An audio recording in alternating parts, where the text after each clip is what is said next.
What up, what up, what up, what up, what's up, man? It's your boy Big Tight coming back through here one more again. Early Sunday morning to snatch the covers off y'all ass. Once again. Hey, we got a couple things we're gonna get into, man. A couple of big topics that I want to discuss with y'all, man. And we're gonna jump right into it. Y'all see what my title is. I said, hey, Coach Prime is a genius. And I'm asking y'all this question. Why Coach Prime is a genius? We also going to get into talking about the situation with ESPN Ryan Bertrand calling Stephen A. Smith an angry black man. Some people think it's because some of the people on ESPN is hating on Stephen A. Smith with his big $100 million contract that he just got. Some people just think he talked too loud. I know my wife, every time if I have him on the TV, but might be like, man, that man be talking loud. But yeah, man. So we're gonna get into a little bit of all of it, man. I honestly, Lyle, I like what Coach Prime is trying to do, man. What he is trying to do, he is trying to change the game, y'all. And I most definitely agree with what he's trying to do because I played football in high school and college. And I'm gonna tell y'all this, man.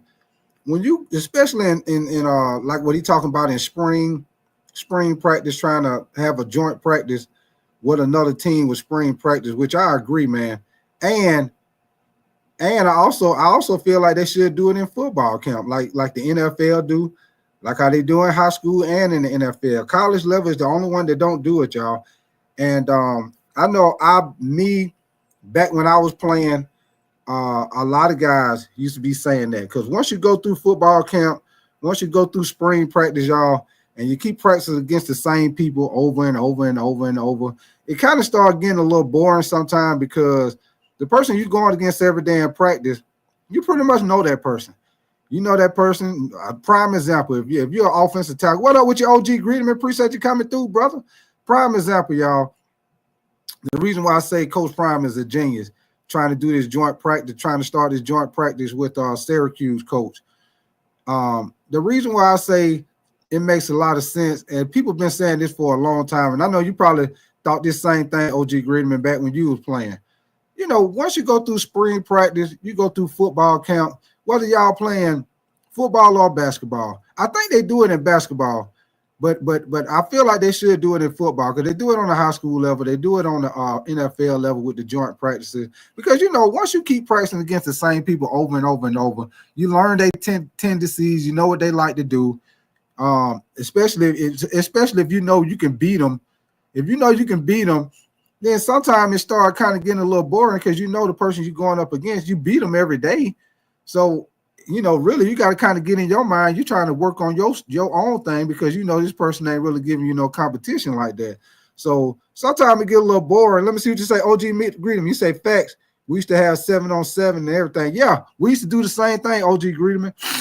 Matter of fact, back when I was playing like in the late 90s, that's when that 7-on-7 stuff started getting popular, man. But it wasn't as popular as it is now.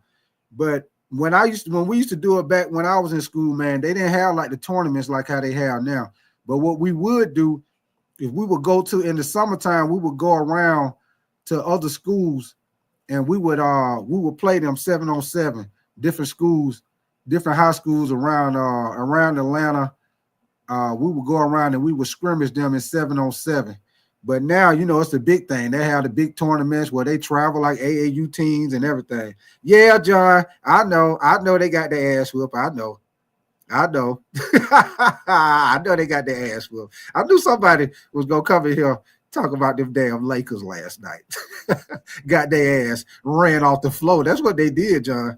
That's what they did. They got their ass ran off the floor last night by Chicago. They went in that game, thought it was going to be an easy game. Hey, I did too. Thought it was going to be a little warm-up game with LeBron coming back. Thought it was going to be a little warm-up game for LeBron coming back. Well, Chicago most definitely changed their mind. Chicago said, oh, you think you tough.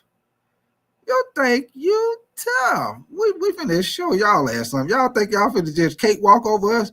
Yeah. We finna whoop y'all ass. Hey, John, they was shooting so many three-pointers last night. Hey, I woke up with puddles of sweat on me. I was having nightmares last night. I thought somebody was hitting me in the face with a basketball. They would shoot so many 3-pointers last night. Good Lord. Hey, they would shoot 3-pointers. Hey, they would shoot 3-pointers from the locker room last night. I said, man, good. Can somebody miss a 3-pointer, please?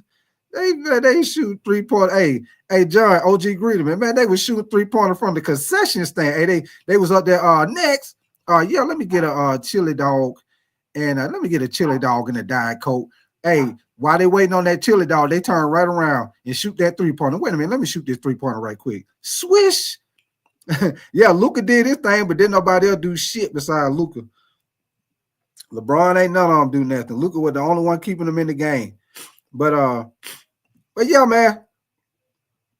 Like I was saying, y'all give me 1 second. Let me let my dog in the door. Give me 1 second.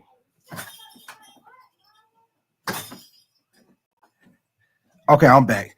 But yeah, like I was saying, man, I feel like Deion owned to something, man, trying to do this joint practice with college football. A lot it's other coaches out there that don't really want to do it because of this NIL thing. And they saying that some of them don't want to do it because they don't want other teams looking at guys, on their team that's like second, third string, and they looking at them and try to get them to transfer and come to their school and stuff like that. So you got coaches that's thinking like that as far as, teams that might do a joint practice and another coach on the other team, they see it's a second, third string and they like his potential. And, they kind of trying to sneak and talk to him, trying to persuade him to come to their school, which you will probably have some of that stuff happen. But if you look at the big picture, y'all, if you look at the big picture of what I'm trying to say, and the reason why I say Deion Sanders is a genius when it comes to this, because I like I was saying before, even back when I was playing, man, we used to say the same thing. You went through football camp, spring practice, you're going against the same people all the time. You're going to get the same people all the time. Sometimes you get to the point where it might get a little boring, man, especially if the person you go against ain't really the competition like that. Especially if this person you going against, if you're on the O line or D line, this guy, he not really strong. So you can get him with the bull rush anytime you want to. Or if he got slow feet, you can get him with a little quick move. You might give him a little outside move and then come back, swim moving back to the inside. And you can get him with that move anytime you want to. Sometimes it get a little boring and you have to kind of just get in your own mind. Well, I'm just going to work on my own game. You know what I'm saying? So I think it's a great idea, man. I really do, man. And I don't understand why some of the coaches don't want to do it. Because also, y'all, it's just like with the NFL with preseason. It gives you a chance to see where your team at. Because when you go out and get the same players every day, you really ain't really getting a good look. I mean, you kind of got an idea of what somebody can do, but you don't really know until you see them in a game or see them go against another team, y'all. So that's why I think it's a great idea. I think it's a great idea, man, because it gives you a chance to see where your team at, see where you got. You know what I'm saying? You might be thinking you got a pretty good team, and then you go scrimmage somebody, and they straight up whoop your ass. You know what I'm saying? You might go in there and think, okay, I feel like our defense is solid. But you might do a joint practice or a scrimmage with somebody else, and they might come out there and straight run the ball on your ass. And next thing you know, you looking at like, hey, after that joint practice, you have a meeting. They always gonna have a meeting with their coaching staff. They're going to have a meeting with their coaching staff. Hey, we not where we thought we was on the defensive side. That damn team ran all over us yesterday. So that we need to try to fix that problem before we get into the season. But see, if you don't have a joint practice, see stuff like that, you won't know about your team until when you start playing a couple.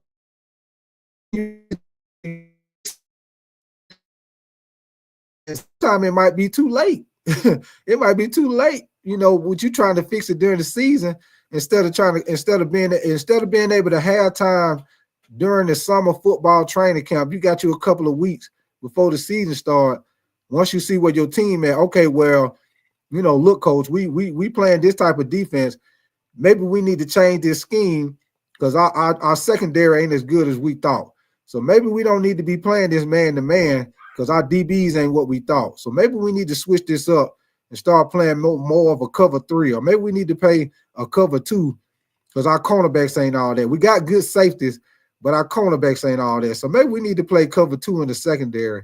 You know what I'm saying? Because our cornerbacks ain't what we thought they were. So I think it's a great decision, y'all. Great decision. Let me see what you say. Let me see what y'all saying. See what you say, John. OG, you say we used to have 4 ways. John, you say OG. I was just about to say that.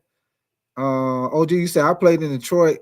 We had a lot of talent in Michigan, especially in the 80s and 90s, Hurricanes. John, you say Michigan do got some dogs, especially in Detroit, but Detroit don't get much recognition. OG said that what made the rivals good. Okay. But yeah, man, I tell you, man, shoot, I played ball down here in Georgia, but hey, you had to be on your P's and Q's, baby. You had to be on it, doggone it. Shoot, but I most definitely agree with what Coach Prime is saying, man. Also, we're gonna talk about the situation with ESPN producer Ryan Bertrand. I don't know if y'all heard about that, with him calling Stephen A. Smith an angry black man. Because he talked about Stephen A. Smith, because he always talking loud and he feel like, he try to be loud to get his points across and stuff like that. And then you got some people say that, people hating on Stephen A. Smith because of the fact that we're gonna get into all that, man. Matter of fact, another thing that I like what Coach Prime is doing, y'all. Another thing we're gonna talk about what Coach Prime is doing. He also got an all-star coaching staff over there, y'all. I like what he's doing with his coaching staff. Yeah, Uncle Ruckus. Yeah, OG Greeterman. Uncle Ruckus. Yes, sir. But I like what Deion Sanders doing with his coaching staff over there by him having different guys from the NFL level coming over there coaching on his team, man. I think that's great for the young guys that's coming to his team. I think that's great for recruiting purposes. I think that's great for the kids that's coming to the school as far as them getting experience, preparing them for the next level. If they do have opportunity to go to the next level, giving them more insights on the game. I like the fact that he got Warren Sapp as the defensive line coach. Because, Warren Sapp is a Hall of Fame defensive line. I know Warren Sapp used to work with certain defensive linemen, like in the offseason, NFL, and college. And he always got good results from that. He just hired former offensive coordinator for the Tampa Bay Bucks, former Jacksonville quarterback Byron Leftwich, which I think that was a great move. He just hired on Brian Leftwich. I think he's gonna be the offensive coordinator, y'all, or either he's gonna be dealing with the quarterbacks. So I think that was a great move, man. Brian Leftwich, he did a great job with Tom Brady, with Tampa Bay, the play calling, that he called. Also, I like the fact that they got Marshall Faulk, as the running back coach. They also got experience at the offensive coordinator, got NFL experience, the offensive coordinator.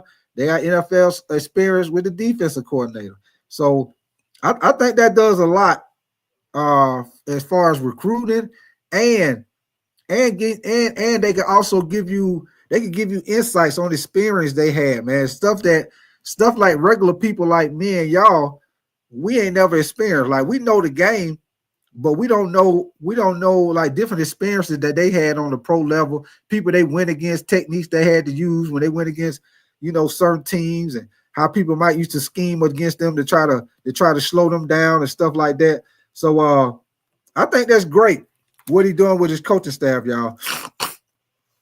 But a little insight as far as what they're doing with Coach Prime. So what's going on, y'all, is Colorado and Syracuse has filed paperwork for joint practice for the spring scrimmage game, which is coming up this spring, y'all. They're trying to set it up for this spring coming up. Syracuse coach Fran Brown and Colorado coach Dion Sanders could change how spring games are approached in college football. They are seeking approval for the NCAA to hold joint practices, and they want a scrimmage game in Boulder, Colorado this spring. Now, both schools' compliance officers have filed the necessary paperwork with the NCAA. And if they are able to get this game, y'all, this game will be on ESPN. It'll be on ESPN2 in April. So, like I say, man, hey, I think this is a great idea. And that's why I say Deion Sanders is a genius for coming up with this. Because if y'all know, like I know, I've been feeling like this for a long time back when I played college football, especially when you're in football camp. And we used to be doing 2-a-days. We used to be doing 2-a-days, which really was 3-a-days, y'all. Really, to be honest with you, it really was 3-a-days because it was only 2 times we was in full pad. That third time we practiced, we was in t-shirt and shorts. So see, they don't be counting when you're practicing in t-shirt and shorts. So really, it used to be 3-a-days. You used to have full pad in the morning, full pad in the evening, t-shirts and shorts in the afternoon. So, and then once did all that practicing, man, you go through football camp for like 2 weeks. Man, you'd be tired of going against the same people all the time, 2-3 times a day, same people.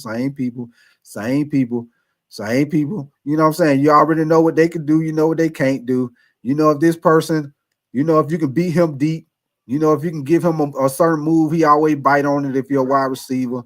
You know what I'm saying? If you're a DB, if you can if you come up and bump this guy, he not good off the bump and run. So it's like you learn people's tendencies, you know what they could do. So I think it's a great idea. And I mean, one more time, it's a great idea what Deion Sanders is trying to do. And Syracuse coach Fran Brown, I think they own to something, man. And I'm hoping that the NCAA approve it, man, where colleges can start doing this, man, because I think it'll be a great thing. I think it'll be a great way to kind of see where your team at, so you can better get prepared for your season, man. You can already know where your team at. You could already have an idea if you need to work on your running game, and especially with the quarterback position, man. You're gonna know off the rip. If you got you a solid quarterback, or if y'all going into the season and you already know, hey, y'all go to the coaches meeting, hey, y'all see how our quarterback struggled yesterday, and that team we went against, they weren't like an elite defense what we're gonna be seeing in the season. Y'all see our quarterback struggled. Hey, we might have to change up our offensive game planning. From maybe they was planning on doing a little bit more passing because they thought they had a pretty good quarterback. But then you go in joint practice and he ended up throwing picks and overthrowing people and ain't looking good. Because of course they ain't gonna let them hit the quarterback in the joint practice, but they will get in their face and put their hands up, try to tip the pass or whatever. So you get an idea of what you got. You might have to change your game plan. Hey, we might not be able to throw the ball like that, man. We might have to change and do a little more running and play action because we ain't what we thought we was in the passing game. So see, situations like that, I think that's great for doing joint practices, man. You get to see where your team at, and that's great, man. Let me see what you say, OG Gridman. You say, yeah, after a while it get pointless. Sometimes I would just sit out at practice. It was pointless. That could block me, laugh out loud. Yeah, agree to me. That's what I'm saying. See, after a while, when you keep going to get the same people in practice every day, OG Greenman, especially if the guy you're going against, you can beat him. At any time you can do a certain thing and beat him. If if you're a defensive end going against an offensive tackle, if for example, if you're a cornerback going against a wide receiver or vice versa, wide receiver going against a corner, their tendencies, what they like to do. If they bite on certain moves, if they bite on double moves, if a cornerback, if you get your hands on them, they're not good with getting off the run and the bump and run. So that's why I say it's great. It's a great idea, man. Great idea. And that's why I say Deion Sanders is on to something, y'all. He got a great idea. And Deion Sanders changing the game with college football, man. I don't know if y'all realize that or not. He is changing the game with college football. And I'm telling y'all, it's just going to be a matter of time before Colorado going to be a powerhouse, just like Georgia, just like Michigan, I mean not Michigan, but Georgia, Ohio State, teams like that. Alabama, Alabama took a little step back, but Colorado is heading in that direction, man. Whether people like it, I know some people don't really care for Deion Sanders because they say he flashy. They don't really like, because he flashy stuff like that. Some people, they ain't really big on Shador with his son. But hey, one thing I can say about prime time, and y'all know this from when he played in the NFL, and now when he a coach, prime time is the same person. He's not changing. One thing you can't say about prime time, he is not fake. And one thing you know about prime time, he always gonna be himself, no matter where he at. He gonna be himself, whether he playing football, whether he doing a press conference, whether he doing an interview with somebody, he talking to a kid or whatever. And then primetime got something that a lot of these coaches don't have, especially with the recruiting aspect, y'all. He got something that a lot of these coaches don't have. Deion Sanders done been in every position with the recruiting situation, y'all. And what I mean by that, Deion Sanders done been a top high school prospect coming out of high school, where scouts had to come talk to him and his mama.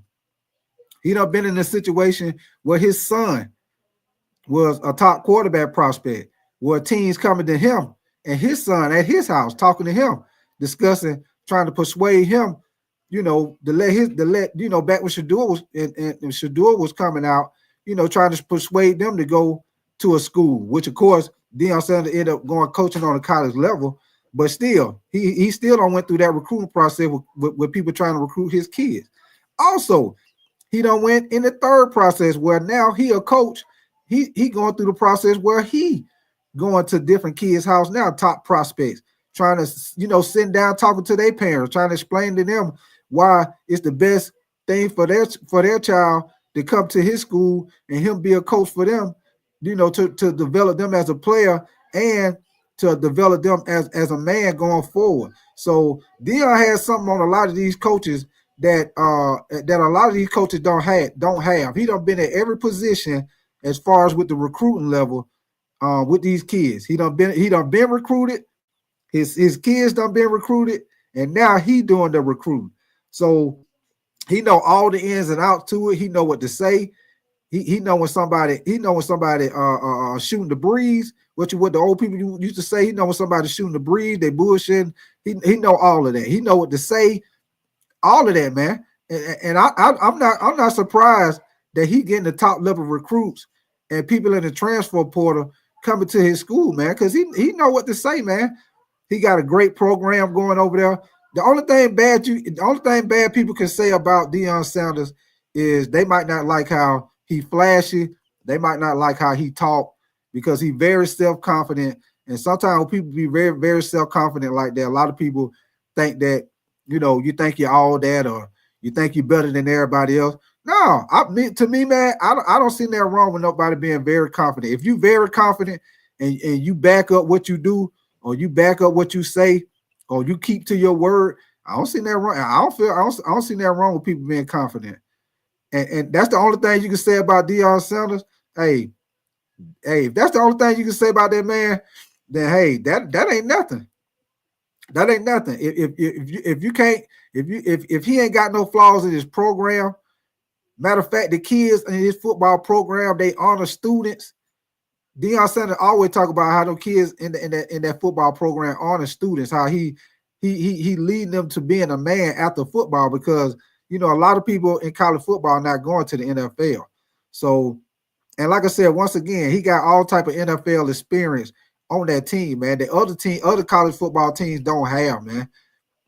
Other college football teams don't have that. He got people like Terrell Owens. They be coming to their practice, you know what I'm saying, talking and giving their wide receiver different little insights to help them with their game, man. He just hired Byron Leftwich to come help with the quarterbacks and play calling, man. Then he got Warren Sapp. I love Warren Sapp, man. I got a little video on Warren Sapp with him doing drills with their defensive linemen, certain stuff. And you look at the drills that they doing, it's the same stuff. If you look at some of the training camps with the NFL, is the same stuff they doing. The bag drills, all kind of stuff he doing, man. I like the fact that they got Marshall Faulk. Marshall Faulk, you know, he was a great running back in the NFL. Shoot, who better to learn from Marshall Faulk, man? That's two people. Hey, them gold jackets right there, man. That's gold jacket experience. That is stuff that other colleges don't have on their team.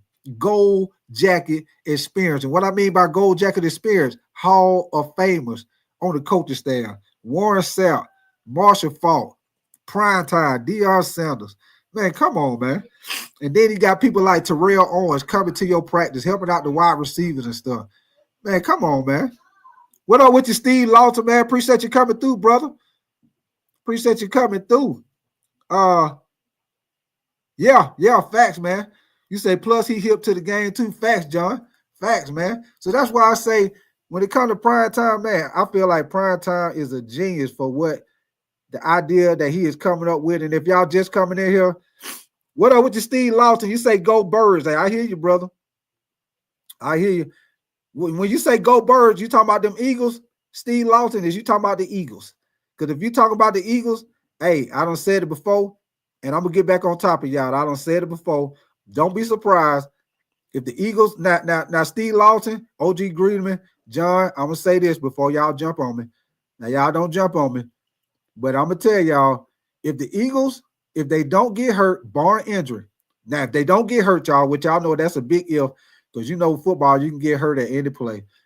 But if that offensive line stays healthy, Steve Lawton, and Saquon Barkley stays healthy, Steve Lawton, if they all stay healthy, I don't be surprised if, first of all, Saquon Barkley rush for 2,000 yards again, and don't be surprised if they right back in the NFC Championship. And I agree with you, OG Greenman. Detroit gonna be there too. I like Detroit too. If Detroit stay healthy, Detroit gonna be in the picture too, because they got a lot of young guys on that team, a lot of explosive guys on offense.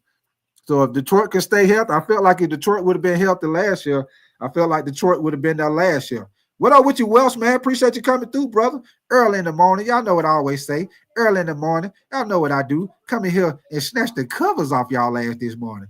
Y'all know what it is. Early one Sunday morning. Wow. Big Tight was tall, getting trash. Wow. I'm pissed off about them Lakers. They got ran off the floor. Oh no. Oh. Yes, sir. Y'all know I'm a big Lakers fan. They ran their ass off the floor last night, Chicago Bulls. They were shooting three-pointers. They were shooting three-pointers from outside in the parking lot last night. They were so hot. They were so hot last night. Doggone Kobe White was playing. Hey, Kobe White was crossing their ass up last night like AI, man. What up with you, Shaquille Hall, man? Hey, appreciate you coming back, brother. Appreciate you coming back, man. What up with you, Welch, man? Appreciate you coming back through, brother. Yes, sir. Yes, sir. Hey, I got a little video for y'all. I'm gonna play, kind of giving y'all a little more insight of what I'm talking about as far as why I say Coach Prime is a genius, and with the situation with him trying to get this joint practice with Syracuse. And y'all, it ain't like he trying to get this joint practice for next year. They trying to do this for this spring game, which, if I'm not mistaken, I think Colorado's spring game is in April. I think they said somewhere around April the 15th or the 19th, somewhere around in there. They're going to have it on ESPN too, which I think that'd be a great thing. If them and Syracuse scrimmage against each other, that'd be great. You know, it's probably going to sell out spring practice. Hey, it's going to be a hot thing. Everybody going to be watching it on ESPN because, everybody wanted to see what Colorado looked like without Shador and Travis Hunter on the team. And a lot of people want to see what they look like, man. A lot of people want to see what Syracuse look like because they just lost their quarterback, Kyle McCord. So, their quarterback that's coming in now, a lot of people, if you're a Syracuse fan, you want to know what you got in your next quarterback, because Kyle McCord, he will get drafted. I like Kyle McCord from Syracuse. I think he's a solid quarterback, man. I like what he did in college. I feel like with Kyle McCord from Syracuse, if he go to the right team where he can sit behind a quarterback maybe a couple of years, I think Kyle McCord could be a solid quarterback in the NFL. I like him, man. But y'all give me 1 second, man. I'm gonna play a video for y'all. And like I say, if y'all like the content, y'all new to the channel, hey, y'all subscribe to the channel. Y'all double tap that screen for the likes. And like I always say, if y'all new over here, I talk about everything, man. I do the whole NFL and we do all college football, man. So if y'all like me, hey, y'all like to talk about different teams. Y'all like to talk about all different types of, football stuff, whether it be the NFL or college football. Hey, y'all come to the right spot because we talk about everything over here. Like my boy John say, y'all know what we're gonna do. We're gonna talk football. We're gonna talk movies. Hey, we might be talking wrestling. Hey, we might be talking video games. Hey, we might be talking when you got your ass whooped after school. Hey, we might be talking about a little bit of everything. Hey, we might be talking about back in the day, if you got your starter coat, if somebody took your starter coat back in the day, like I got mine took. Hey, I had my starter coat for a hot 2 weeks, y'all, before they took my starter coat. I had my starter coat for 2 weeks. Hey, it ain't even get the crease didn't even get out of it good before they took my damn starter coat. What up with your Michael Randolph, man? Appreciate you coming through, brother. Let me see what you're saying. You said technically my Eagles were not healthy last year, but got healthy at the right moment. Dallas Goedert, A.J. Brown, Devontae Smith, Lane Johnson, Jordan Mailata, Lane Dickerson, Cam Jerkins, and Jalen Hurts. Yeah. They were all injured last year. They were. And Michael, the thing I can say about that, Michael, that I do like about your team, the Eagles, they have did a great job of drafting. So when all those guys was hurt, they had a situation where those guys were hurt. They did a great job of drafting, man. So that's the reason why the Eagles are going to be good for a while. And I tell you this, Michael, before I get into my video, because I like to read y'all comments and respond to y'all comments. But one thing I'm going to say, Michael, the Eagles are in a great situation, man. And the reason why I say that, Michael, because they got a lot of damn comp picks for all these little trades and these signings that people don't sign for their team and trades and stuff. Man, Michael, y'all gonna have about 15 damn picks next year in the draft. I think y'all got like 6 or 7. I think I got like 6 or 7 comp picks along already with the sell picks y'all already got. Y'all gonna have about 15 damn picks next year in the draft. That is ridiculous. So I look for y'all, even though y'all lost Milton Williams, y'all lost Josh Sweat, Darius Slayton, which, Darius Slay, he's not what he used to be. Big play Slay, he's not what he used to be, but I still think he's a solid, corner. I think he's a solid corner. And also, Michael, I know y'all lost Mekhi Becton because he went to the Chargers, but I see y'all picked up Kenyon Green from Houston, which Kenyon Green, he all right. I do think that's a step back from Mekhi Becton, because I think they did a great thing by moving him to guard, because when he was with the Jets, he had problems at the tackle position. His feet were too slow, but they moved him into guard, and he did a great job. So, but because they got all them damn picks, Michael, I seriously doubt if they don't be able to find a guard to replace Mekhi Becton, because I know you probably knew over here, Michael, but one thing I done showed several times with breaking film down on the Eagles is they have a great offensive line. Y'all excuse me, man, because my allergy been messing with me, man. I'm down here in Georgia. This weather is crazy down here, man. One day it's damn 70-something degrees. The next day it's in the damn 40s. But yeah, man, that's the thing with the Eagles, man. They got a great offensive line. And the next thing, Steve Lawton. One thing about the Eagles, y'all, is they have something that's very seldomly comes in all the years of the NFL. And you probably ain't seen it since back in the day when the Cowboys had their great offensive line with Emmitt Smith. You very seldomly see one of the best running backs be behind the best offensive line, y'all. You very seldomly see that. And that's the reason why I say don't be surprised if Saquon Barkley don't get hurt, that he rushed for 2,000 yards again if he don't get hurt, because that offensive line is a beast, man. I don't show y'all several times when I break down the film where Saquon Barkley is getting 20 yards downfield before he even get touched, y'all. He is getting through the line of scrimmage, getting past the linebackers, and he is not getting touched till he is like 20, 30 yards downfield by the damn safety. which is crazy, man. I mean, several times. And once you get Saquon Barkley in open field, man, it's a wrap, man. Saquon Barkley got the speed to beat you. He got the footwork where he can shake you and make a move. He also got the power where if he want to, he can drop his shoulder and run your ass over. So, hey, man, them damn Eagles ain't going nowhere, man. I'll tell you that. Them Eagles ain't. I'm gonna tell you in the NFC, y'all. The Eagles ain't going nowhere. Detroit ain't going nowhere. The 49ers, I think they're gonna take a step back, man, because they're losing a lot of people on their defense. I think they kind of in the catchy situation with Brock Purdy because they're gonna have to pay him a lot of money, which I feel like Brock Purdy is solid, but I don't feel like Brock Purdy should get like the same money as Joe Burrow, Lamar Jackson, Josh Allen. I feel like he shouldn't get that money. I feel like he should get paid good, y'all, because I feel like he a good quarterback. But I don't feel like he at the same level as those quarterbacks. But because of what the quarterback market is, y'all, he gonna have to get paid. They gonna have to back up the Brinks truck and pay him. And I think that's a lot of reason why you see the 49ers losing a lot of players, especially on the defensive side. They also got to figure out what they're gonna do with Trent Williams, their star left tackle. Even though he's getting older, he's still solid. He still produce. He still don't give up sacks, y'all. Let me see you say OG Griezmann. You say they know how to find linemen. Yeah, they do, man. Let me see you say Steve. You say still can't believe we got Saquon. Hey, I can't neither, man. I can't neither. That it's still crazy to me. But I'll tell you what, Steve, I will be getting them on my fantasy football team if I can. hey, when it's time to do the fantasy football draft, I will be trying to get them. And I'm gonna tell y'all somebody else I'm gonna try to get. I will be trying to get Malik Neighbors since they got your boy old famous Jameis over there with the Giants. I will be trying to draft old Malik Neighbors with my fantasy draft. Because one thing, like I told y'all yesterday, one thing you know about famous Jameis, he gonna throw that damn ball. Now, whether or not he throw it to the right person, we don't know.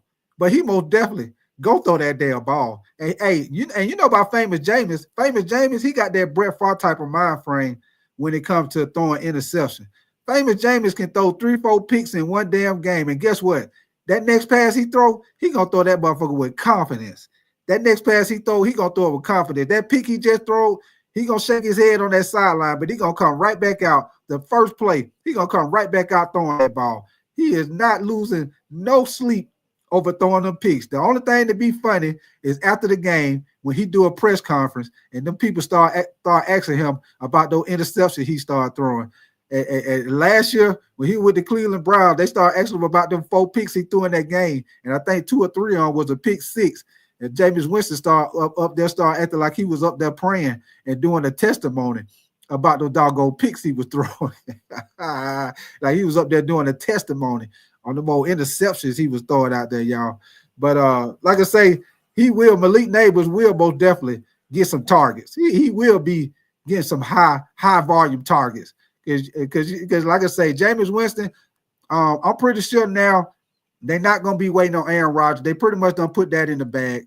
And I wouldn't wait on them neither, y'all. Like I said yesterday, Brian Daboll and the general manager, they on the hot seat. So I wouldn't be waiting on them neither, man. If I'm going to go down swinging, I'm going to go down swinging how I want to swing. And I feel like you don't want to wait on Aaron Rodgers. And then he end up what? And then check this out, y'all. What if everybody's sitting around here waiting on Aaron Rodgers? Pittsburgh sitting over there waiting on him. What's the name? Hayward. He already tired of waiting on him. You see, he don't went on an interview saying, "Hey, Aaron Rodgers, if you're coming, you're coming, man. You know what you want to do. Make up your mind. You know what you want to do. If you're coming, you're coming. If you ain't, just say you ain't." So, you know, they gonna be in a messed up situation, y'all. If they sit there, especially Pittsburgh, if they sit there, they waiting on Aaron Rodgers. And then what if Aaron Rodgers come out after they say he on his little retreat or whatever the hell he doing on his retreat? What if he come back from his little retreat and you know what he gonna do? He gonna go on his homeboy Pat McAfee show. What if he go on Pat McAfee show and he go on there and he say, "Well, Pat McAfee gonna ask him, all right, Aaron. Hey, we want to hear what everybody waiting to hear. Where you going?" Now, what if Aaron Rodgers say, "You know what? After being out there on my retreat, being out there with my family, having time to think with my family and relax my mind and look back over my career and look at, you know, my Achilles injury that I'm just healing up from, and my game is not what it used to be. You know what, Pat? I think I'm gonna just hang the cleats up, and I think I'm gonna call it. I think that's gonna be it for me. I'm gonna go ahead and get on my fishing boat, get out there and do some fishing, man, and enjoy the rest of my life. Now, what if he say that? Now the Steelers done sat up here waiting on this man. You don't let Justin Fields walk out the door. Go sign with the Jets. When I feel like they should have kept Justin Fields, because Justin Fields, they started playing good. They was like 4-2, 4-5 with Justin Fields on the team. So why let him walk out the door? He young. Now you don't let Russell Wilson walk out the door, which Russell Wilson ain't what he used to be. But it's big rumors that Russell Wilson probably going to the Cleveland Browns. So if Pittsburgh sit there and wait, and this man end up flipping the script on him, Pittsburgh gonna be in a messed up situation where they're gonna end up with a quarterback like fucking Mason Rudolph again. So that's why I say I think the ball for the head coach for the Giants, I think he did a great job with signing Jameis Winston, getting the draft. You got the number 3 pick, going against Shador, and that way you got you a solid backup just in case if Shador come in and he might be like the learning curve, he might be learning a little slow, and you might feel like, well, hey, we're gonna start Jameis Winston for probably like the first 4 or 5 games, and then we're gonna put Shador in there. And Jameis Winston, yeah, he can get you by for about 4 or 5 games before he start doing Pick City. Y'all know he will do Pick City. Yes, he will. But you can get through for a couple of games with him, y'all, before he start throwing them picks. Let me see what you say. OG Greedham, you said can't wait for my boy BG retirement party. Steve, you say Neighbors is going off this year with Winston. They will still only win about 5 games, though, but Neighbors is a baller. Yeah, that's what I say. That's what I say, Steve. Now, I ain't saying they're going to win no games. I just say they're going to put up some stats. That's all I say. And with fantasy football, it ain't nothing about winning no games. It's about putting up them stats, baby. That's all it's about, them stats. That's all it's about. Just like with the Bengals, y'all.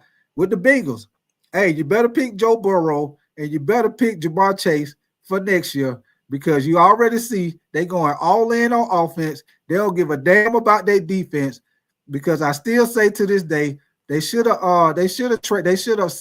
tagged T. Higgins and traded his ass, because it's easier to find a number 2 receiver. It's easier to find a number 2 receiver, y'all. They could either got a number 2 receiver in free agency, or they could have got one in the draft. You already got your go-to receiver. You got your star quarterback. I love their running back. What's the name? Chase Brown. I think he's very explosive. But my thing is, y'all, Trey Henderson led the NFL in sacks, and it still wasn't enough to stop no damn body on their defense. He had 17.5 sacks for their defense, and they still couldn't stop no damn body. So now, spend all this money with your quarterback. Spend all this money with Jamar Chase. Made T. Higgins the highest paid number 2 wide receiver in the NFL.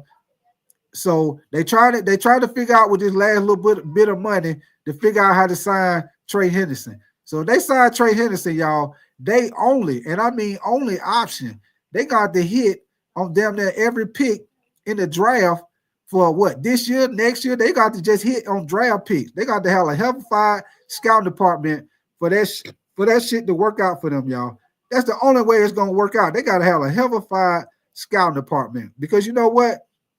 Even though they got a new defensive coordinator, I don't care if he got a new defensive coordinator, y'all. He can call all the plays he want. He could be like your boy Water on Waterboy, the coach from Waterboy, when he had that old playbook.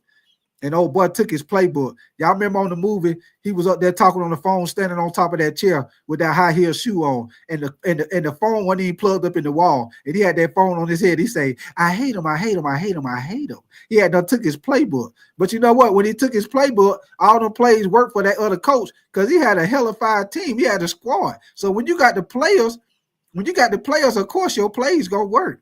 But I don't give a damn what type of coach you is. You can call all the X's and O's you want to call. You can call a great play for at the right time on third. It's like 3rd and 8, 3rd and 3. You call a perfect play. But if you ain't got the players out there on the field to execute it, to make it happen, that play don't mean shit. So that's what I say. You got to have the players that go along with the coach, with the coach, y'all. You can't just have the coach and don't have the athletes on the field, don't have the playmakers on the field, man. So that's why I say, and I know I'm going a little bit all over the place right now. Y'all know how I do. Once I start talking football, y'all know I'll be all over the place talking football, man. Because like I say, I like all NFL. I mean, I got my team that I mainly like, but I like I just like football, period, man. So I watch a little bit of everybody, man. It ain't too many teams I don't know something about. I know pretty much about all of them. But let me see what y'all saying. Steve, you say I like Fields as a player. It is the organization fuck up. Yeah, it is, man. They most definitely dropped the ball on letting Justin Fields walk out the door. That was their young quarterback for the future right there. That was their young quarterback for the future. I think Justin Fields gonna be straight with the Jets. And I will say this one more time, y'all. As long as the Jets fix their offensive line, they gotta fix their offensive line. They got all the skill position. And like I always say, hey, it's the NFL. We're not playing 7-on-7. You need the fat boys on the offensive line to block. If you ain't got the fat boys on the offensive line to block, I don't give a damn who you got at the skill position. It's not gonna work. And that's the same thing with the Jets. The Jets got a hellified defense. We've been knowing the Jets have a defense every damn season. They got a good defense. They always do a great job on their defense. And one thing the Jets got to work on, they got to get a quarterback, but I feel like Justin Fields going to be all right. They got Garrett Wilson, so they got to go to wide receiver. They got two hellified running backs with Breece Hall and the other. I forgot the other running back name that they had last year, but they got two hellified running backs. So they got to fix that offensive line because that was one of the problems while Aaron Rodgers was there. Aaron Rodgers wasn't that mobile like he used to be, and the offensive line were giving up sacks, giving up pressures on Aaron Rodgers. So one thing Aaron Glenn got to do, which is the same thing his old running buddy Ben Johnson did with the Chicago Bears. You see Ben Johnson with the Chicago Bears, he is attacking that offensive line. And that's what Aaron Glenn got to do. He got to do the same thing with the Jets. He got to attack that offensive line, especially in that division where you're dealing with the Bills and you're dealing with Miami. Because even though Miami took a step back, but everybody know they took a step back because Tua, he had another concussion, y'all. So that pretty much made them take a step back. But this year coming up, Miami with Tyreek Hill, Waddle, they're gonna put up points as long as they don't have no injuries on offense. They're gonna put up points because that offense, that head coach is a great offensive mind. He gonna call those plays, y'all. What up with you, Jeremy James, man? Appreciate you calling through, brother. Appreciate you coming through, man. But y'all give me 1 second. Like I say, I appreciate y'all coming in here, kicking it with me this morning. Y'all know, like I always say, y'all know I had to come through here and snatch the covers off y'all ass this morning. You know how when you used to be asleep back in the day in the morning, your mama done called you about 2-3 times. Boy, get your ass up. You better not miss that damn school bus out there. You better not miss that school bus. Or if you walk to school, you better not be late to that schoolhouse. You get your ass up. You be laying in the bed. Yeah, I'm gonna lay down for about 5-10 more minutes, and then I'm gonna get up. And then what your older brother or your sister come in there and do? Snatch them covers off your ass. Boy, get your ass up. You hear mama telling you to get up. You know we got to go to school and come in there and just snatch the covers off your ass when you thought you was gonna get that little extra 5-10 minute lay down. So that's what I'm doing, snatching the covers off y'all ass this morning. So y'all know I always say, man, I appreciate y'all coming through, kicking it with me, man. Most definitely. Double tap that screen and subscribe to your boy Big Tight if y'all like the content, man. If y'all new over here, we do all the NFL. We do all college football, man. So, but back on topic, what I was talking about with Deion Sanders, man, with him being a genius, with him coming up, with him and the head coach for the Syracuse, Fran Brown, when they're coming up with trying to do joint practice for college football, man, which I think that's a great idea. Like I said before, for the people who just coming in here, like I said before, I think it's a great idea because y'all know in spring practice and in football camp, you go against the same people all the time.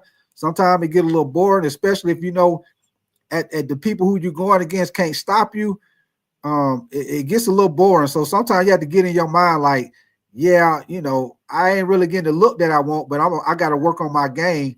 So I think it's a great idea because you get to see where your team at before the season starts. And if you need to make any adjustment Or maybe if you thought you had something and you find out when you do that joint practice that really you ain't got nothing. So, you know what I'm saying? Hey, you might think a prime example, y'all. I'm gonna give y'all a prime example. You might be going into the season, you practicing against your defense and stuff.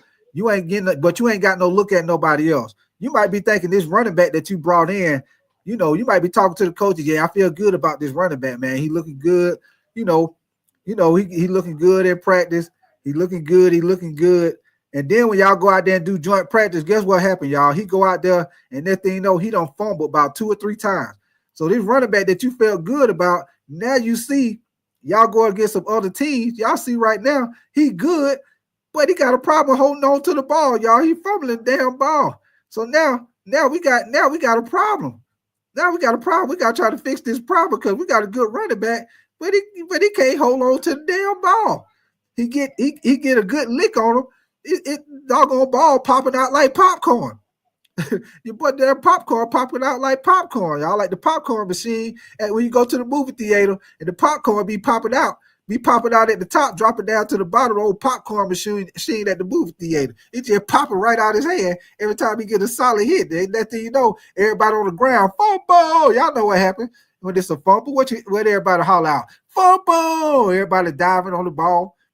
And what about that with the fumble, y'all? Y'all remember when there used to be a fumble in the game, everybody trying to pick the ball up and run? Don't it be the hardest damn shit when it be in the game and somebody fumble and you see the ball right there in your grasp? You be like, oh, I'm finna take this to the house. You stoop right down to try to pick that ball up and it slip right through your hand every damn time. And then y'all know right when it slipped through your hand, what that coach gonna say? God damn it, son. You supposed to fall on the damn ball, fall on the ball. But in your mind, hey, wasn't nobody else around you. Oh, yeah, I'm finna pick this up, and I'm finna take this to the house. I'm finna high step on their ass when I get in this touchdown.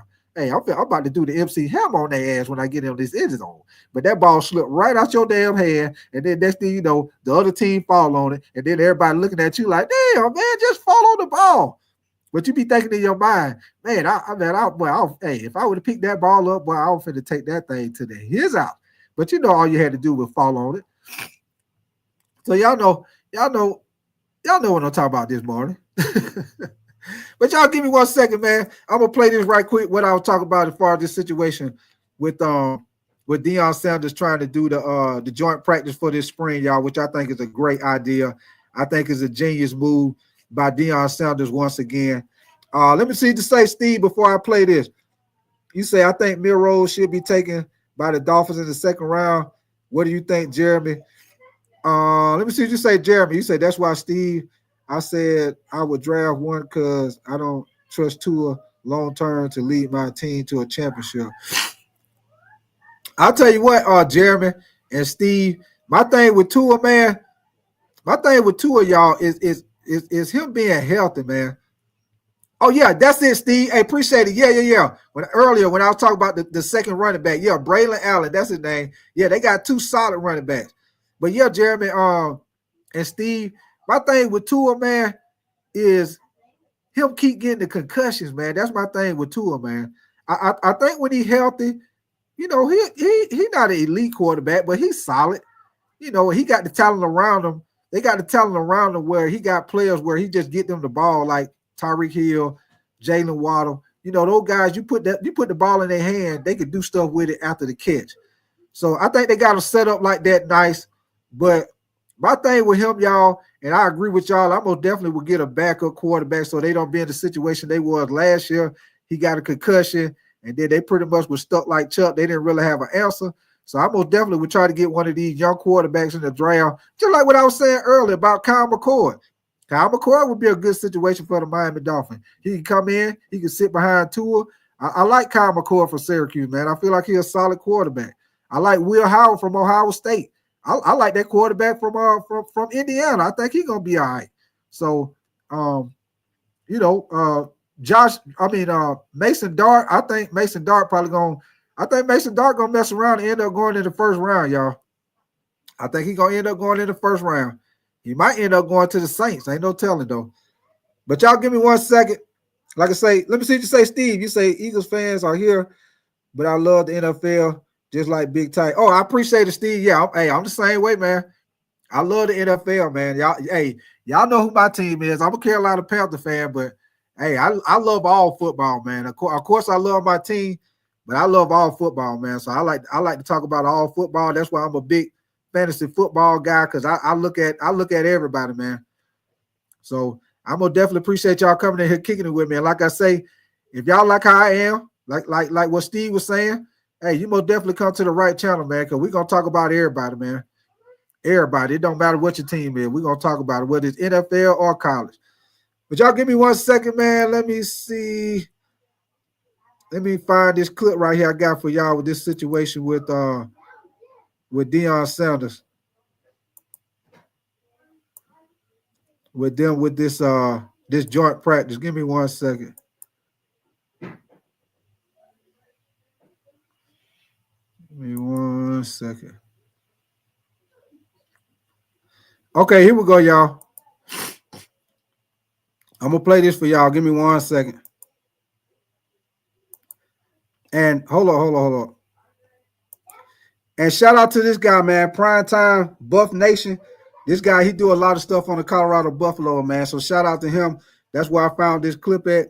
He did a great job of breaking this situation down with Deion Sanders, Coach Prime, and the head coach for Syracuse, trying to get this spring game, trying to start joint practices in college football, which like I told y'all before, college football is the only level where they don't do it. They do joint practices in high school, and they do scrimmage game in high school. They do joint practice in the NFL, and they do preseason in the NFL. The only level they don't do it on is college football, which I don't understand why they don't do that. I think Deion Sanders got a great idea with that, man. I think they should start doing it so you can have an idea of what your team is looking like, what you might need to work on before the season starts. You get a better idea instead of going into the season thinking you might got to strengthen your team at something, and then come to find out, hey, it ain't what you thought it was, and now you're going through the season trying to figure out, a second game plan, because your game plan that you had ain't what it was. So here we go, y'all. Y'all give me 1 second. I'm gonna play this for y'all. Coach, when you put out the bat signal, did you hear from some teams that want to do it? Yes. Yes, Lord. Yes, Lord. And let me give much love and much respect to my dear friend and my brother, Fran Brown, Syracuse. I love him to life. I'm praying that he's the guy that's going to make that jump. His university, we've already communicated. Be advised, my OnlyFans is now 20% off. Weirdos are going to come after y'all. Oh, no. Oh, no. I don't know who told you that. Haters, I thought y'all said this couldn't happen. It's against the rules, you cried from your keyboards. The NCAA would never allow it. Oh, really? Because when you file the proper paperwork and actually follow the protocol, imagine that. It turns out things can change. Crazy, right? I guess those unbreakable rules are more like suggestions with a dotted line. Somebody tell the NCAA the revolution will be notarized. What's going on, Buff Nation? Y'all better buckle up, because Coach Prime is back on his visionary madness, and this time he's teaming up with none other than Fran Brown and the Syracuse Orange for what might be the most revolutionary thing to hit spring football since the forward pass. So here we are. Coach Prime and Syracuse's Fran Brown are teaming up to possibly make college football history with joint spring practices and a scrimmage, the first of its kind. That's right. Colorado and Syracuse aren't just doing drills and sipping Gatorade separately. They're trying to line up face-to-face and trade hits. It's like a spring game. Got a shot of espresso and filed its W-2 right before the tax deadline. Coach Prime originally dropped this idea as a plot twist on a Netflix show. Everyone thought he was just talking out of his ass again. Towards the end, I would like to sound it like the pros. I would like to practice against someone for a few days, then you have the spring game. And I think the public will be satisfied with that tremendously. I think it's a tremendous idea. Yeah, I've told those personnel who should understand that it's a tremendous idea. But then Syracuse popped up like, hey, y'all mind if we bring some pads and a syllabus? Both schools filed the proper documents with the NCAA, and now this wild idea might actually go down. That's right. Colorado and Syracuse are making history by filing official paperwork 4 days ago to host joint practices and a spring scrimmage in Boulder. Forget your regular spring game snooze fest. This is joint practices, real competition, and a showdown between two programs led by two black head coaches looking to break barriers and break some ankles. Let's not skip over how poetic this is. Two historic programs led by two black head coaches trying to break the mold, help players grow, and actually make spring football mean something. Meanwhile, y'all were stuck arguing about why the NFL Combine doesn't give out participation trophies.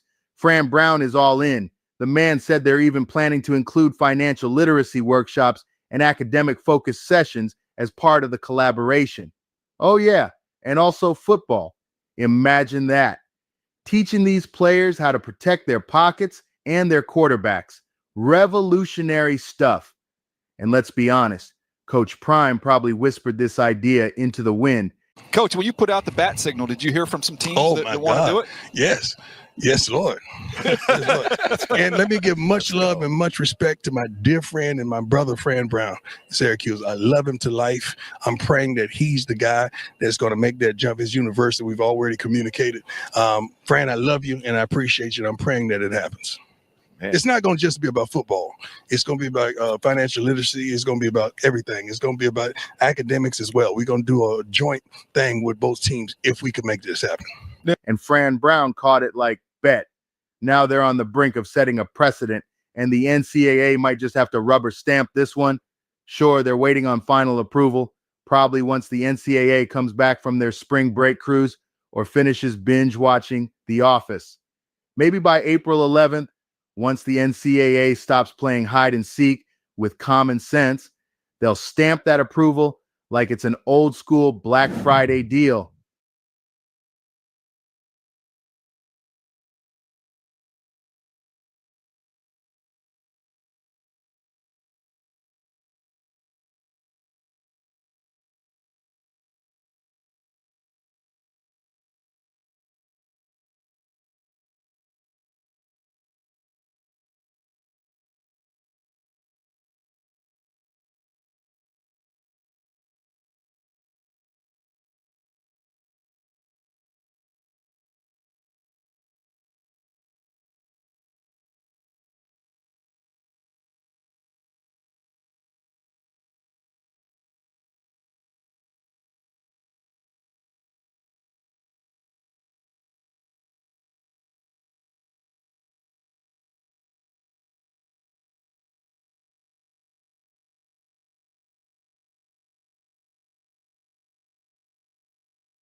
Okay, y'all. Hey, sorry about that. I had a little complication.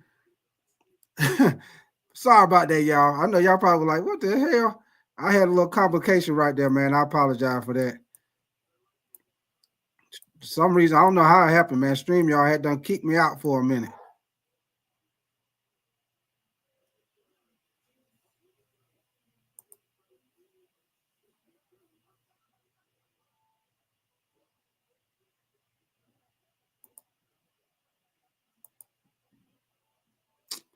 Hold on, y'all. Okay, here we go. Yeah, apologize for that, man. Apologize, y'all. Y'all can hear me now? Can y'all hear me now? Y'all let me know in the chat. Okay, what up with your Husky, man? Hey, appreciate y'all, man. Hey, I don't know what happened just then, y'all. I had some type of complication just then. StreamYard that don't kick me out. I don't know what the hell happened. But yeah, man, back to what I was saying. Okay, appreciate that, Steve. Yeah, back to what I was saying, y'all. And I appreciate y'all sticking around, man. And like I say, I don't know what the hell happened. I was showing that to y'all, and I was about to click that off and come back and ask y'all, what's y'all opinion on that? What y'all think about it? Next thing you know, StreamYard don't kick me completely out. I'm completely off the screen trying to figure out what the hell. But it's all good in the hood. We back on here. We finna get it back popping. But like I say, man, with the video, like I say, what's y'all opinion on that? As far as what's y'all opinion on that? As far as Coach Prime trying to do joint practices, well, as far as him trying to start joint practice with college football, y'all, I think it's a great idea. And like I said, if y'all just coming in here, basically what's happening, if y'all don't know what's going on, I'm gonna let y'all know. Basically, what's happening is Colorado and Syracuse, they have filed paperwork for joint practice and for a spring game, which they're trying to do this season. So what it is Syracuse coach Fran Brown and Colorado coach Deion Sanders, what they're trying to do is they're trying to change the approach of college football with spring practice, y'all. They are seeking an approval from the NCAA to hold joint practice and a scrimmage game in Boulder, Colorado this spring. So basically what's going on now, if both schools compliance officers have filed necessary paperwork with the NCAA to try to get this game this spring on ESPN2 in April. So that's basically what's going on right now. So what are y'all opinions on that, man? Do y'all agree with that? Like I was saying earlier, do y'all agree with that? Do y'all feel like that's a good idea for them to start trying to do joint practice in college football? Like I say, once again, I love this idea. I think this was a genius idea for Deion Sanders to come up with this, because to give you a great idea to try to see where your team at before the season starts. Let me see what y'all saying. Jeremy, you say, let me see, Steve, Husky. What up, Husky, man? Steve, you say, John, you think Shedeur going to the Giants? I think he's going to the Giants. I will definitely think he's going to the Giants, y'all, especially since they got Jameis Winston. I think that pretty much solidified the deal when they signed Jameis Winston, because basically they got him for backup money, y'all. So basically what they did, they got Jameis Winston, and I think what they're going to do is use him like a bridge quarterback, y'all. So what'll probably end up happening is they'll probably have Jameis Winston for probably like the first, he might play like the first 4-5 games, maybe 3-4 games. And unless Shedeur come in like maybe Jaden Daniels or CJ Stroud, and he just show from the get-go that he ready to roll, he a legit quarterback. If it's a situation like that, then I think Shedeur end up starting from the start. But I think basically what they did was basically get him like a security blanket for just in case if for some reason Shedeur come in and he kind of trying to get the learning curve and he might be a little slow with it. You got somebody to start the season with for a couple of games until he get the rolling. So I think it was a great idea, y'all. I really do. I think it was a great idea. But y'all give me 1 second, man. Give me 1 second.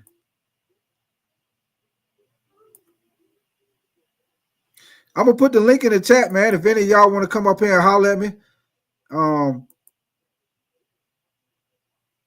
Give me 1 second.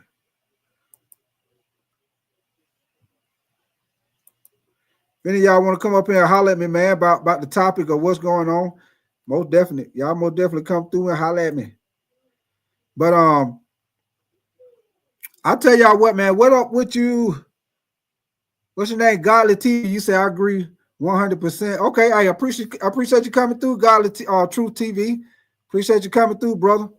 Let me see what you say, Jeremy. You say I know this off topic, but Cincinnati is going to regret paying both T. Higgins and Jamar Chase. I told people that they should draft one at 17. Yeah, I feel the same way, Jeremy Jones. I know it's off topic, but it's still a good conversation though, man. Because I was saying the same thing. I feel like they should have tagged T. Higgins and traded him. That's what I think. Because I think it's easier. It's not hard to find you a good, solid number 2 receiver. And that lets you know, Jeremy, Cincinnati Bengals ain't trying to win no damn championship, man, because you're not going to beat everybody outscoring them. And that's pretty much what the situation that the Bengals going to be in. They're going to be in a situation where they're going to have to outscore people. And they in that ALC, they're in that ALC conference, man, where they got to go through Kansas City. They got to go through Baltimore. You got to go through Buffalo. You know what I'm saying? You got all those teams over there in the ALC, man. You got Houston. You got all those teams over there in the ALC you got to go through in the playoffs. And you're not beating them teams in the playoffs just trying to outscore them because you got to stop somebody. You're not beating Lamar Jackson in your own conference. You're not beating Lamar Jackson trying to outscore them. Because guess what they're gonna do, y'all? You go against Baltimore, guess what they're gonna do on offense, and they're gonna slow your whole game down. All they gotta do is run Big Henry. All they gotta do is turn around and give King Henry the ball, and that's gonna slow everything down what Cincinnati want to do on offense. Because guess what? Joe Burrow, Jamar Chase, T. Higgins, guess what they're gonna be? They're gonna be on the sideline watching them run the damn ball down the field, have long drives, unless Derrick Henry break for a long one. But they're gonna have a long drive down the field. Your ass gonna be on the sideline. You got to be able to stop somebody, man. You can't just go around here trying to outscore every damn body. You got to be able to stop some damn body. So that's just my thing, man. I think that was a bad decision on their part.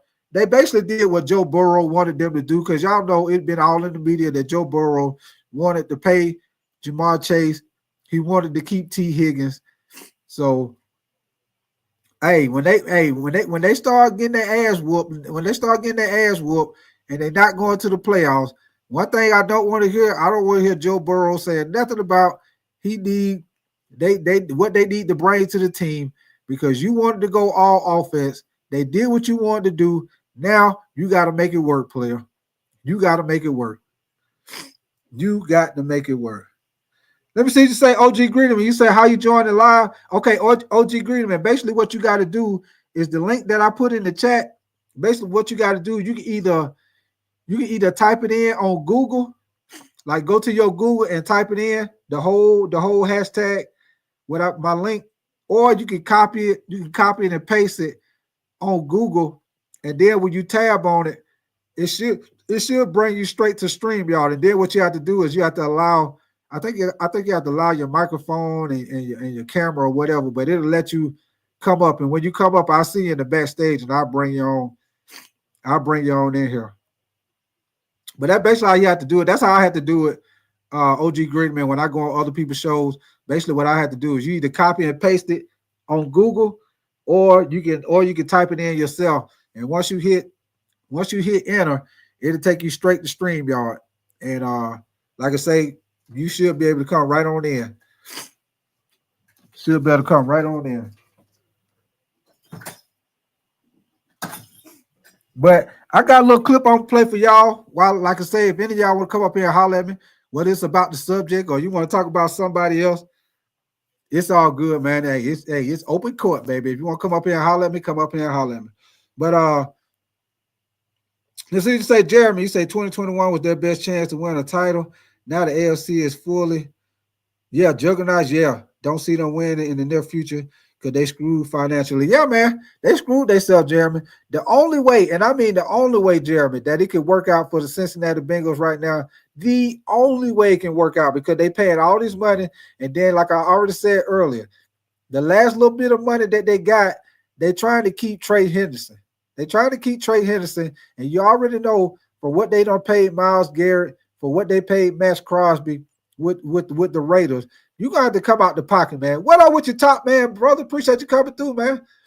You got to come out the pocket and pay Trey Henderson because he led the NFL in sacks last year with 17.5 sacks. So that last bit of money, if they end up keeping him, they ain't got no more money to do nothing. They barely gonna have enough money to sign their damn draft picks. So the only way, and I mean the only way that it could work out for the Cincinnati Bengals is they got to hit on the draft.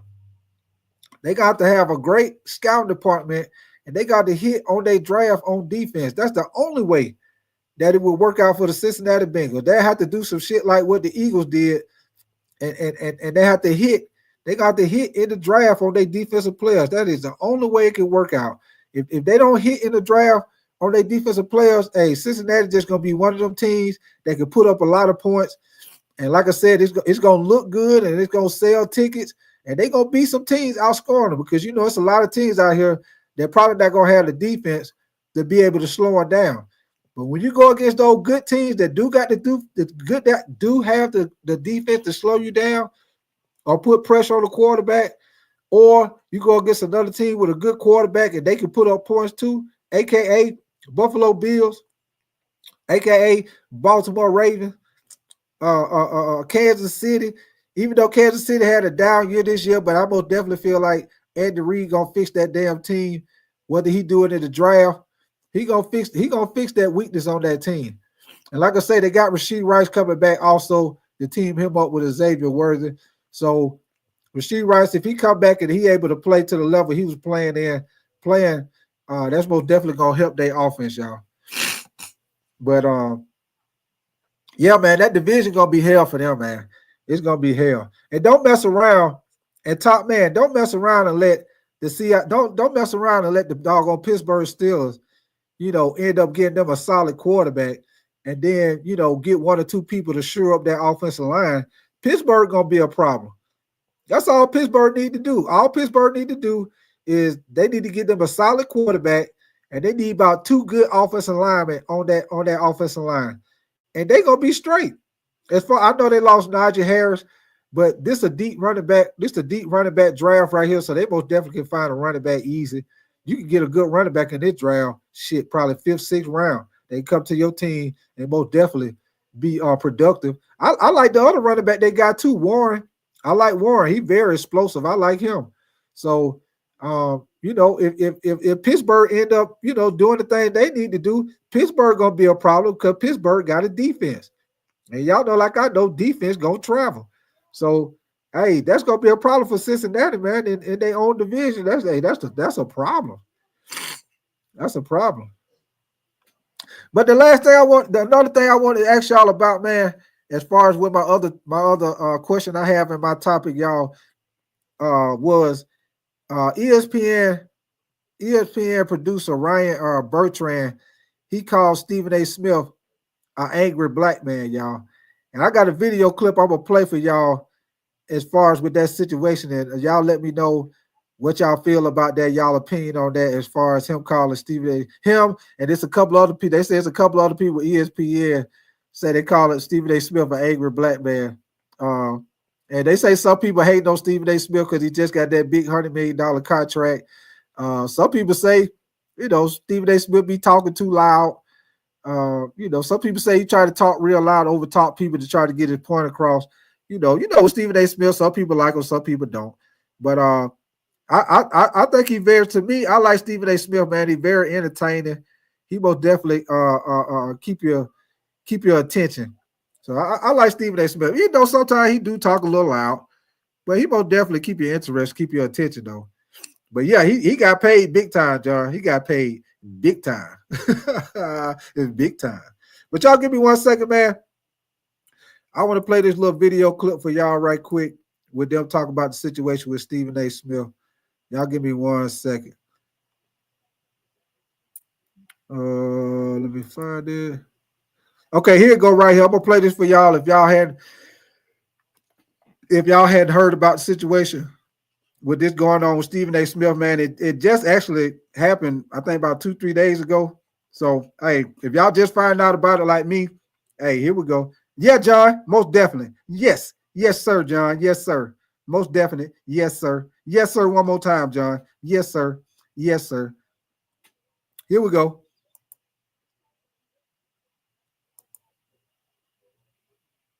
I'm sick of that. I'm not backing up from that anymore. I'm not taking it from people anymore. I'm not just a black man. I'm a brother.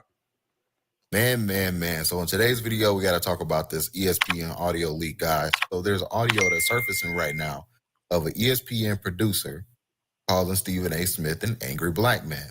Now, we all know Stephen A. Smith, he takes pride into being a black man. I want to get into a conversation about me because of how some folks have been attacking me. Not over this, but using this as an excuse to accuse me of hating on the brothers. I'm sick of that. I'm not backing up from that anymore. I'm not taking it from people anymore.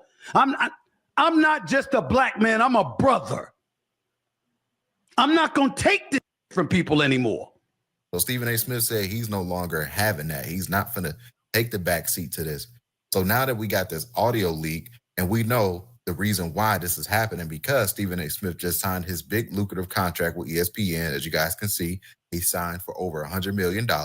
And he talked about that on Gil's Arena as well when he got confronted by LeBron James. Unless you're an athlete or an artist, you don't expect to be able to sign for, that kind of money. And so, it's like I'm very blessed. I'm very fortunate. I can sit up here and talk some shit. But yeah, I earned it. I earned it in terms of the work that I put in, the hours, how hard I work. But that don't mean you don't end up getting some shit like that. I'm monitoring the money. And then I'm monitoring who getting the money. And then I'm monitoring how is it relatable to what I do. And then I'm saying, well, wait a minute now. That person got that money. That person got that money. How you going to justify? So, if you ESPN and you in the news because you signed one of my colleagues to 5 years, 85 million, and another cat got 20 million a year, and then you look at Fox and Brady got 375. You're like, where do I fit in? And I'm looking at it from that standpoint, and I'm like, all right, this is my worth based on my ratings, the revenue that I know the show is generating, kind of knowing my business and stuff, because in 2009, when I got fired and got let go, I was a dumbass. So I want to get into this audio leak, guys, and if you can support my YouTube channel, hit that like button. That really does help support my YouTube channel. That really does help these videos get pushed out to the algorithm. I really do appreciate that, guys. But let's check out this audio clip here of the ESPN producer calling Stephen A. Smith an angry black man. Check out this clip right here. This one guy, his name is Stephen A. Smith. He plays the angry black man on TV.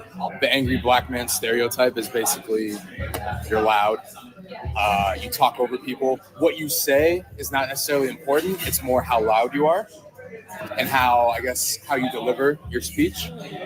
He does that pretty well. I think the higher ups at ESPN and Disney see that. He's like this angry black man. He goes on Fox News probably like once a week, and he'll talk about like Gaza, and he has no idea about Gaza, talking about like his views on Gaza, and we're like,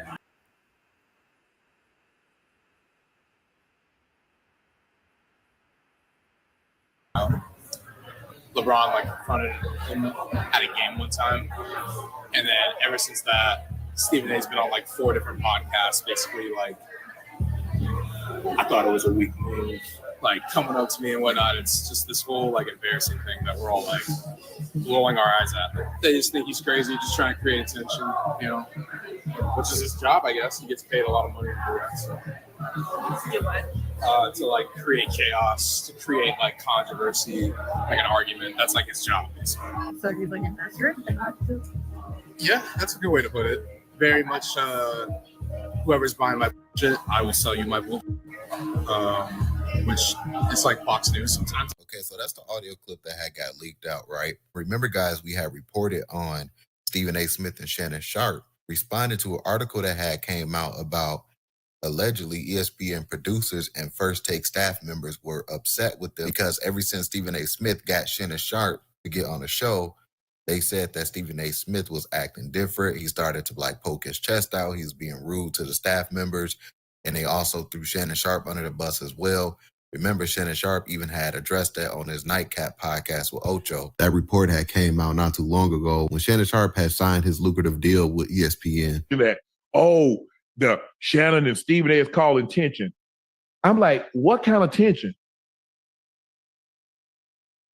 The only people that's ever heard my voice on the phone, B.I., Bob Iger, CEO of Disney, Jimmy Pitaro, basically number 2, him and Burt Magnus, and Dave Roberts.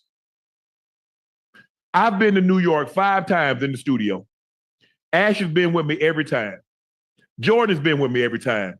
I walk in there, I nod, I speak, I get my clothes out the closet, go into the green, go into our room, I get dressed, I go to the show, I do the show, I go home.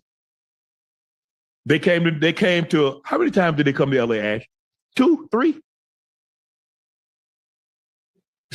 Yeah, a lot of times, most of the time when I'm doing the show, Ocho, I'm doing it just like this. I'm in the box. Oh, yeah.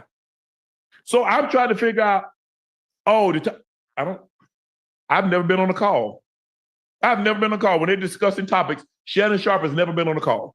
So in my opinion, guys, I think everything is just stemming from this big contract that Stephen A. Smith just signed with ESPN. You know that comes with a lot of jealousy. Remember how jealous Stephen A. Smith was of Pat McAfee when Pat McAfee signed for that money. So when everybody sees ESPN signing these guys over there, it's just one big company of everybody want to get over on the next person, in my opinion. Everybody wants to sign that big contract deal. Everybody wants to be that guy when they're not that guy. So if the alleged audio leak is real of the ESPN producer Ryan Bertrand, if it's real that he called Stephen A. Smith an angry black man, this is definitely going to blow up. This is definitely going to be one of those.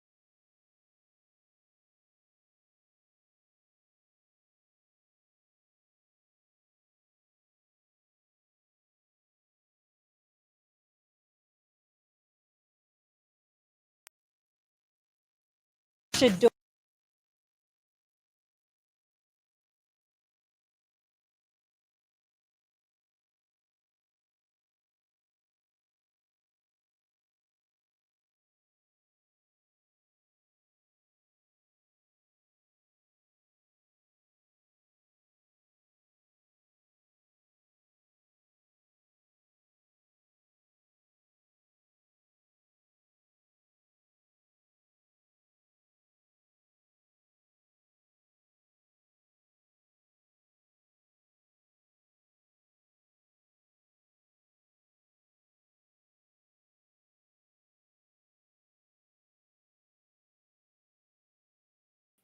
How y'all feel about that? Do y'all feel like they hating on them, or do y'all feel like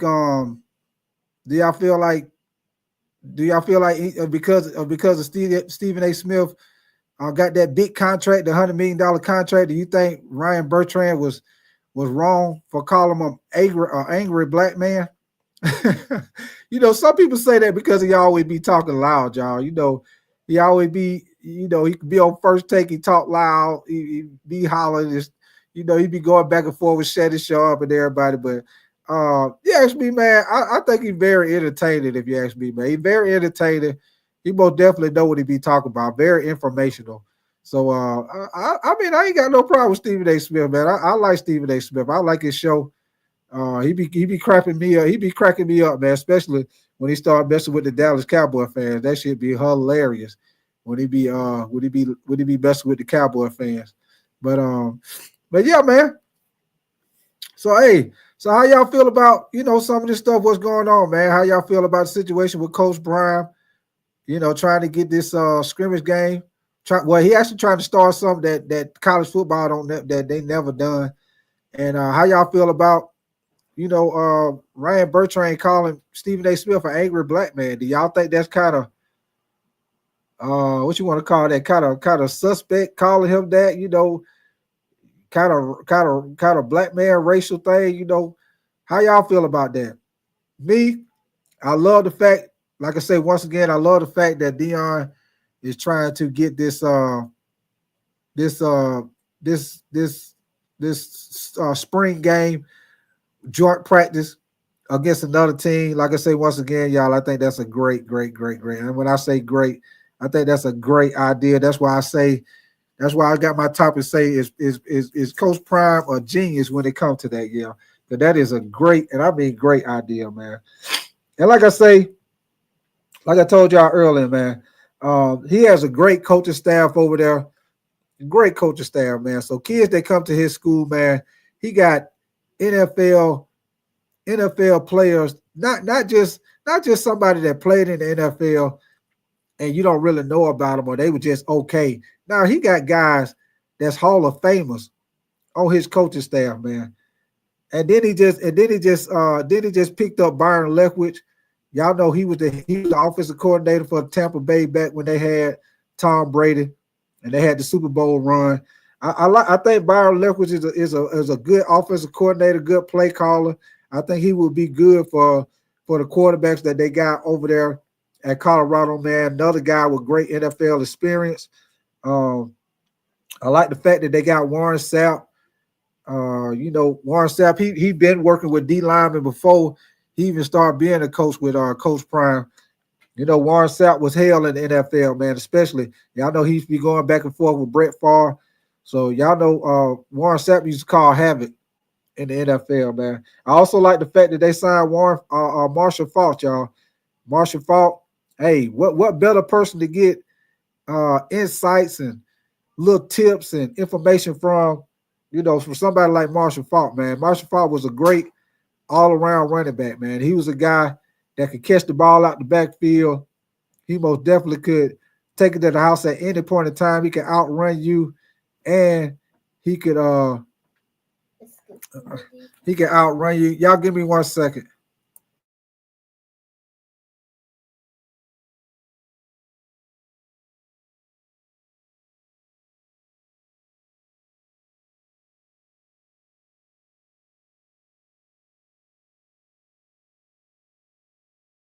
Okay, I'm back, y'all. I had to talk to my little girl right quick. But yeah, man, I think that was a great job of him doing that, man. That's actually gonna help with the recruiting also, man.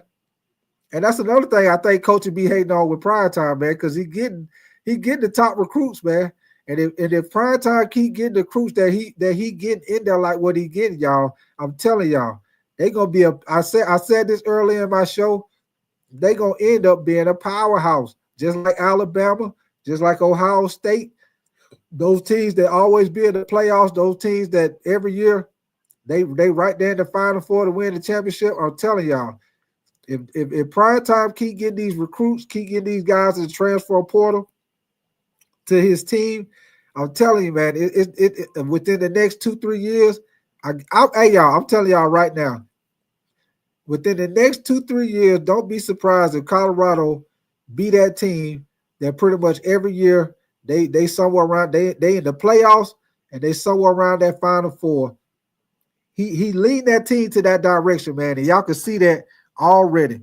Whether if y'all like Deion as a person or y'all don't like him as a person, that be a big topic with Deion. Some people don't like him because they say he flashy. Some people say he talk too much.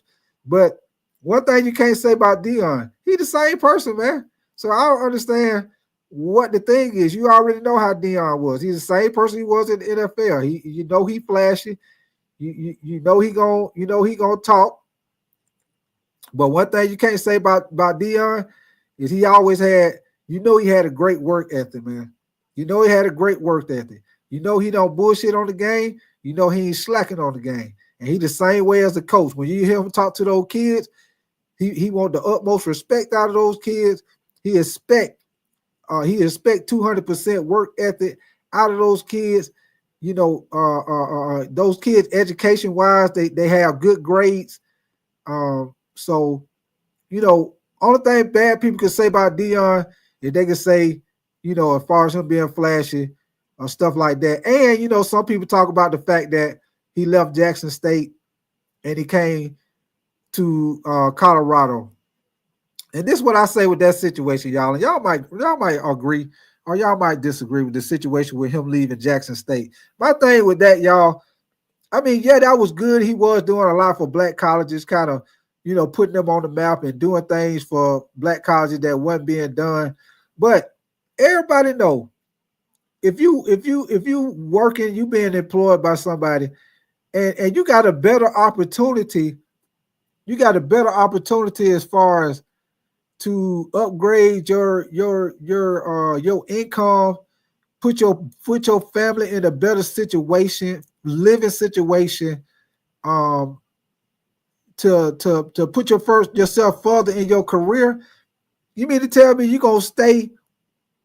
Prime example, y'all. Let's say you're working at the warehouse. Let's say you're a forklift driver at the warehouse.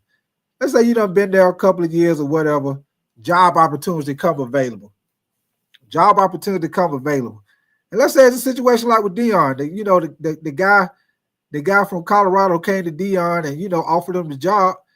They talked. Dion gave him his view. What he wanted to do. The guy agreed. They made it happen. Now he had Colorado. But let's say you had a warehouse. You're a forklift driver. You done been there for a couple of years. You know everything in and out. Let's say whatever manager. Let's say he get fired. The manager position open. Now let's say the guy who over the warehouse, he come to you. Hey, I noticed your good work. You've been doing a good job. You know what I'm saying? I like what you're doing. I like your work ethic. I like you always on time, never no problems. Hey, I want to offer you this position if you interested. So you mean to tell me you gonna tell that man, you know what? No, I'm gonna stay here. I'm gonna stay here and be this forklift driver. I ain't gonna take that management position. You gonna take that position, y'all. And when you take that position, you ain't gonna worry about the other forklift driver talk about I've been here longer than you, or you kissing up or stuff like that. You gonna look at the opportunity. You gonna look at, hey, I could try to better myself. I could move my family to a better neighborhood. My kids can go to a better school. Y'all know good doggone well if y'all had an opportunity to have a better working situation, better work income, y'all gonna take it, man. So, people who try to fault Dion for leaving Jackson State, and I don't know about y'all, man. I went to a black college. And I ain't got nothing against black college, but I'm gonna be honest with y'all. All the teams we used to play, man, you go to the different black colleges, man. Hey, all of them in the hood. They be right there by the hood. I don't care what nobody say. If you went to a black college, you know what I'm talking about. They always be right there by the hood. I don't care where you go. Fort Valley, Savannah, Tuskegee. I don't care where you go. They always right there by the hood. I know when I was at Mars Brown, man, stuff don't be the same like how it is at these big schools, man. I ain't gonna lie to you. Now, I had a great time at Mars Brown. I had a great time. I met a lot of homeboys, met a lot of friends, had a great experience, man. Don't get me wrong. I had a good time. I had a great time, great experience when I went to Mars Brown, man. But it's not gonna be the same like going to some of these big D1 colleges, man. It's not gonna be the same. I'm gonna tell y'all a prime example. When I was at Mars Brown, Georgia Tech is in Atlanta. That's not that far from Mars Brown. I remember sometimes we would, Georgia Tech, they might be some, frat party, might be having a big party or something. Me and some of my buddies off the football team, we might go over to Georgia Tech, might go over there to some of their parties or whatever. We go over there to their campus, man. We leave Mars Brown, AU Center, Clark, all of that. We see how their campus look. We go over there to Georgia Tech, man. That's a whole different world over there. It's a whole different world, man. It's a whole different world. So that's why I say I don't fault nobody. And I don't fault Dion for trying to go to a better situation and leave Jackson State and go to Colorado. Because, if it's a job and you can better yourself, better your family, you're going to take it, man. So some people try to fault him for that, which I don't understand that, man. You know what I'm saying? So it is what it is. Some of y'all might agree. Some of y'all might disagree, but hey, that's why we talk about it. That's why we talk about it. It's all, this is my opinion. Just because I'm saying this, y'all, don't mean I'm right. It don't mean I'm right. It don't mean I'm wrong. Y'all might say, hey, Big Tight, hey, I don't agree with it. And it's all good. Hey, you want to put in the chat why you don't agree? It's all good. I don't trip. Y'all know me. It's free. Y'all free to have y'all opinion over here. I ain't tripping like that. Hey, y'all talk y'all shit. Hey, My main thing is I appreciate y'all coming over here, listening to me talk my shit, man. I appreciate y'all coming over here listening to me, man. Y'all know how it go. And I will tell y'all this for y'all college basketball fans. I know y'all bracket messed up. I know y'all bracket messed up. Hey, I know y'all bracket messed up with St. John's losing yesterday. I know y'all bracket messed up. Yes, sir. Hey, you best to believe somebody. It's gonna be another upset today. Somebody else gonna lose today. Believe that. Somebody else gonna lose today. But yeah, man. Once again, hey, I'm gonna definitely appreciate y'all coming in here kicking it with me, man. Like I say, I think once again before I get out of here, man, I think it was a great idea with Coach Prime, aka Dion Sanders, coming up with the idea of trying to do a spring joint practice with Syracuse. I think that's a great idea to give you a chance to see where your team at. Also, as a football player, it give you a chance to go against some different competitions instead of going to get the same guys every day in practice, which you know those guys, you know their tendencies, especially if they can't beat you and you can beat them all the time. It really ain't helping you. You really just have to look at it as you just trying to better yourself and work on your game, even though this guy ain't really giving you the competition you need. So, hey, I agree with that. And like I said, we talked about situation with Stephen A. Smith, Ryan Bertrand, the producer from ESPN, saying Stephen A. Smith is an angry black man. Say he be talking too loud, all that hollering and stuff. Hey, your boy Ryan Bertrand say Stephen A. Smith think he all that because he got that over $100 million. But Stephen Smith say, hey, you mind your business and stop hating, brother. Hey, get your weight up. Get your pay up. Get your weight up. But let me see you say, Jeremy, you say Prime ain't going to be traded like Jerry did. Yeah. What up with you, Noah Messi, man? Appreciate you coming through, brother. Yes, sir, John. Most definitely. Y'all most definitely make sure y'all like and subscribe, man. I appreciate y'all coming through, kicking it with me this morning. Let me see you say, Noah. You say MSU and Izzo or Michigan. You say may win it all. I'll tell you this, Noah. One thing I seen yesterday when I was looking at the college basketball, Noah, hey man, Purdue looked good, man. Purdue got some shooters, man. And y'all know, like I know, in that damn tournament, if you got some shooters on your team, you got some solid guard play. And I like their big man too. They big man been playing good ball too for Purdue, man. I'm telling you, man, Purdue might mess around and get in that Elite Eight, man. I'm telling you. Don't be surprised if they get in that Elite Eight. Purdue might end up upsetting somebody too, man. I like Purdue, man. They got some shooters on that team, man. Yeah, Arkansas too, John. Yeah, Arkansas too. They most definitely whooped St. John's ass yesterday. That most definitely was a bracket buster right there for me. Because I had St. John beat Arkansas, John. Let me see you say Noah. You say I hope Michigan can upset Auburn. Man, that's going to be a good one, Noah. That's going to be a good one. Michigan and Auburn, that's going to be a great game right there. That's going to be a good one. That's why I like the tournament, y'all. Once you get past the first couple of games, that's when you start getting into the real competition, man. You get past that first bracket, y'all start getting close to that Sweet 16. Hey, that's when them big games. Next weekend, it's going to be on and popping next weekend, y'all. But, hey, we about to get ready to get up out of here, man. Like I said, I appreciate y'all coming through, man. Y'all will definitely subscribe to the channel if y'all like the content. Double tap the screen for the Lizzie Ikes. Let me see you say no before I get out of here. You say they do, but they got to hit some more. Okay, I got you. But yeah, man, I appreciate all y'all coming through, man. John, you know, I always appreciate you, man. You always support me, man. So I appreciate that, John.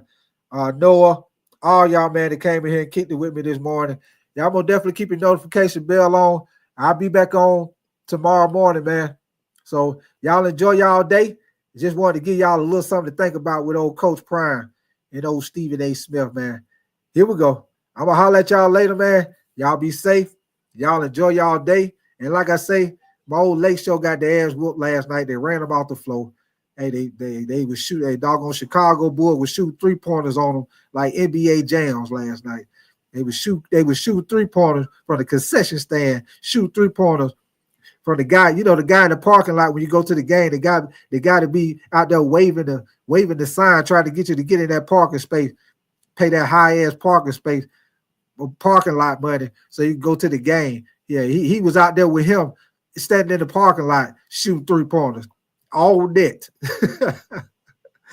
Yeah, man. But I'm gonna get up out of here, man. Y'all enjoy your day, man. I'm gonna holler at y'all. Y'all be safe. And I'm gonna holler at y'all. Y'all give me 1 second.